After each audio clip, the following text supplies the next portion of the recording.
අද කාලේ ඕනෑම බිස්නස් එකක දියුණුවට සෝෂල් මීඩියා කියන්නේ නැතුවම බැරි දෙයක්. ඒක කවුරුත් දන්න දෙයක්. හැබැයි ඒ ගමන තනියම යන එක ටිකක් අමාරුයි. ඉතින් අද අපි මේ විග්‍රහයෙන් කතා කරන්නේ ඒ ගමනට හොඳම සහකාරුවෙක්. ඒ කියන්නේ සකුරා මාකටිං ගැනයි. ඔන්ලයින් ව්‍යාපාරයක් කරන ගොඩක් දෙනෙක්ට තියෙන ප්‍රධානම ප්‍රශ්නයක් තමයි මේ. තමන්ගේ නිෂ්පාදන තමන්ගේ සේවා කොහොමද හරියටම ඒක අවශ්‍ය කරන කෙනා ළඟටම ගෙනියන්නේ කියන එක. ඒක ලොකු අභියෝගයක්. ඉතින් අර කලින් කිව්ව අභියෝගයට නියම විසඳුම තමයි සකුරා මාකටිං කියන්නේ. හරිම සරලයි. යාලා කරන්නේ සෝෂල් මීඩියා පාවිච්චි කරලා ව්‍යාපාරයකට අලුත් පාරිභෝගිකයෝ ගෙන එක, එන විමසිම් ගාන වැඩි කරන එක සහ ඒ හරහා විකුණුම් වැඩි කරන එක. හොඳයි එහෙනම් අපි බලමු සකුරා මාකටිං වැඩ කරන්නේ කොහොමද කියලා. මුලින්ම අපි යාලා කවුද කියලා හඳුනාගමු. ඊට පස්සේ යාලගේ සේවා පැකේජ් එක එකින් එක බලමු. ඒ එක්කම යාලා පාවිච්චි කරන ක්‍රමෝපාය මොකක්ද සහ අන්තිමටම ඇයි සකුරා මාකටිං තෝරගන්න එක වටින්නේ කියන එක කතා කරමු. හරි, අපි පළවෙනි කොටස සකුරා මාකටිං හඳුන්වා දීම. අපි මුලින්ම හරියටම තේරුම් ගමු මෙයාලා කවුද සහ යාලගේ ප්‍රධාන ඉලක්කය මොකක්ද කියලා. දෙවැනි කොටස පළමු පියවර පැකේජ්. ඕනෑම දෙයක වැදගත්ම දේ තමයි ආරම්භය. ඉතින් අලුතෙන්ම ඔන්ලයින් ලෝකෙට එන බිස්නස් එකක් වෙනුවෙන්ම හදපු එයාලගේ මේ ස්ටාර්ට් පැකේජ් එක ගැන අපි දැන් බලමු. මේක නිකම්ම පැකේජ් එකක් නෙමෙයි. බලන්නකෝ Facebook page එකක් හදන තැන ඉඳලා ඒකට ලස්සන logo එකක්, cover photo එකක් හදලා දෙනවා. ඊට පස්සේ WhatsApp business account එකත් සම්බන්ධ කරනවා.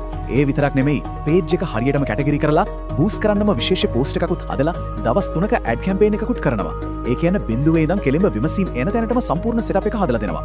හරි, දැන් බලන්නකෝ මේකේ තියෙන නියමම දේ අර දවස් 3 campaign එකෙන් ලැබෙන ප්‍රතිඵල. reach campaign එකකින් සාමාන්‍යයෙන් 10000 12000 අතර පිරිසකට ad එක පෙන්නනවා. engagement campaign එකකින් නම් පණිවිඩ 10ක් 25ක් අතර ප්‍රමාණයක් බලාපොරොත්තු වෙන්න පුළුවන්. ඉතින් මේ සම්පූර්ණ සේවාවටම යන වියදම කොච්චරද? වෙළඳ පොලේ මේ වගේ වැඩකට රුපියල් 10000කටත් වඩා යනවා. හැබැයි සකුරා මාකටිං එකෙන් මේ ඔක්කොම කරලා දෙන්නේ රුපියල් 4500කට විතරයි. ඇයි මේ තරම් අඩු ගාණක්?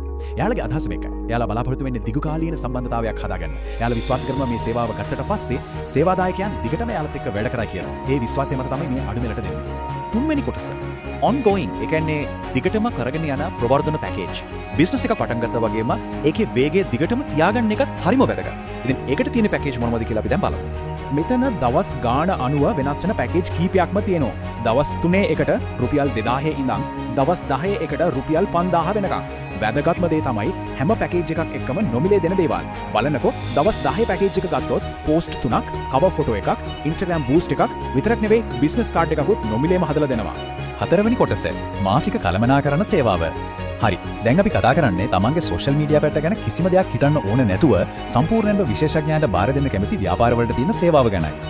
මේක ඇත්තටම ෆුල් පැකේජ් එකක්. මාසෙට විශේෂයෙන්ම හදපු පෝස්ට් 6ක්, වීඩියෝ 4ක්, ඒ වගේම බූස්ට් කැම්පේන් 3ක් කරනවා. ඊට අමතරව රීච්, ෆොලෝවින් සහ සේල්ස් කියන අරමුණු තුනටම වෙන වෙනම කැම්පේන්ස් දුවනවා. ඉතින් මේ මාසික සේවාවෙන් ලැබෙන ප්‍රතිඵල මොනවද? මාසෙකට 50000ත් 60000ත් අතර පිරිසකට ව්‍යාපාරය ගැන පෙන්නනවා. ඒ විතරක් නෙවෙයි, වෙළඳපොළ ගැන, තරඟකරුවන් ගැන විශ්ලේෂණ වාර්තා දෙනවා, බිස්නස් කාඩ් එකකුත් හදලා දෙනවා. මේක නිකම්ම ඇඩ් එකක් දාන එක නෙවෙයි, සම්පූර්ණ ව්‍යාපාරික උපක්‍රමයක්. මේ සම්පූර්ණ සේවාවට මාසික ගාස්තුව වෙන්නේ රුපියල් 30000යි. හැබැයි එකපාර ගෙවන්න අමාරු අයට රුපියල් 10000 ගානේ වාරික 3කින් ගෙවන්නත් අවස්ථාව දීලා තියෙනවා. පස්වෙනි කොටස අපේ ක්‍රමෝපාය. හරි, අපි සේවා ගැන, මිල ගණන් ගැන කතා කළා. ඒත් කොහොමද මේ ප්‍රතිඵල ලබා ගන්නේ? එයාලගේ සාර්ථකත්වයේ රහස මොකක්ද? අපි දැන් ඒ ක්‍රමෝපාය ගැන බලමු. මුලින්ම රීච් කැම්පේන්. මේකේ ප්‍රධානම අරමුණ තමයි පුළුවන් තරම් වැඩිම පිරිසකට ව්‍යාපාරය ගැන පෙන්වන එක. මේකෙන් වෙන්නේ බ්‍රෑන්ඩ් එක ගැන මිනිස්සු දැනුවත් වෙලා ව්‍යාපාරය ජනප්‍රිය වෙන එක. ඊළඟට engagement campaign. මේකෙන් කරන්නේ ඇඩ් එක දකින්න කෙනාව මොකක් හරි ක්‍රියාවකට පොළඹවන එක. ඒ කියන්නේ මැසේජ් එකක් එවන්න, ලින්ක් එකක් ක්ලික් කරන්න වගේ. මේ හරහා පාරිභෝගිකයෙක්ව කෙලින්ම WhatsApp, Messenger නැත්නම් කෝල් එකක් හරහා බිස්නස් එකක් එක්ක සම්බන්ධ කරනවා. තුන්වෙනි එක තමයි followers campaign. නාමයේ පේන විදිහටම මේකේ අරමුණ page එකට followersලා වැඩි කරගන්න එක. follow button එක ප්‍රමෝට් කරලා දිගුකාලීන ප්‍රේක්ෂක පිරිසක් හදාගන්න මේක උදව් වෙනවා. ඉතින් තීරණාත්මකම කාරණේ තමයි මේක. ගොඩක් අය කරන වැරද්ද තමයි අහුවෙන හැමෝටම ads පෙන්නන එක. ඒකෙන් සල්ලි නාස්ති වෙනවා විතරයි. හැබැයි සකුර ක්‍රමය ඊට වඩා වෙනස්. එයාලා ඇඩ්ස් පෙන්නන්නේ ඒ භාණ්ඩයට හරි සේවාවට හරි කැමති, ඒක මිලදී ගන්න වැඩි ඉඩක් තියෙන, උනන්දුවක් තියෙන පිරිසටම ඉලක්ක කරලා. ඒ වගේම තවත් වැදගත් දෙයක්, සේවාව ලබා ගන්න අයට උදේ 8 ඉඳන් රෑ 12 වෙනකම්ම පූර්ණ පාරිභෝගික සහයක් ලැබෙනවා. මේකෙන් එයාලගේ තියෙන කැපවීම හොඳටම පේනවා. 6 වෙනි සහ අවසාන කොටස. ඇයි සකුරා මාකටිං? අපි දැන් මේ දක්වා කතා කරපු හැමදේම එකතු කරලා සකුරා මාකටිං හොඳම තේරීම වෙන්නේ ඇයි කියලා අන්තිමට බලමු. යාලා විශේෂයෙන්ම කුඩා සහ මධ්‍යම ප්‍රමාණීය ව්‍යාපාරවලටම ගැලපෙන විසඳුමක් කර්මාන්තයේ අවුරුදු ගානක පළපුරුද්දක් තියෙනවා. ඒ වගේම දැනටමත් බිස්නස් ගොඩක් දියුණු කරලා තියෙන, ඒ කියන්නේ ඔප්පු කරපු ප්‍රතිඵල තියෙන විශ්වාසය දිනාගත්තු ආයතනයක්.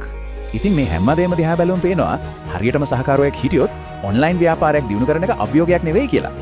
සැකුරා මාකටිං කියන්නේ නිකම්ම සේවාවක් දෙන තැනක් නෙවෙයි, කුඩා ව්‍යාපාරයකට ඩිජිටල් ලෝකයේ දිනන්න අවශ්‍ය උපාය මාර්ගික සැලැස්මක් දෙන තැනක්. දැන් ඉතින් තීරණය තියෙන්නේ ව්‍යාපාර හිමිකරුවන් අතේ.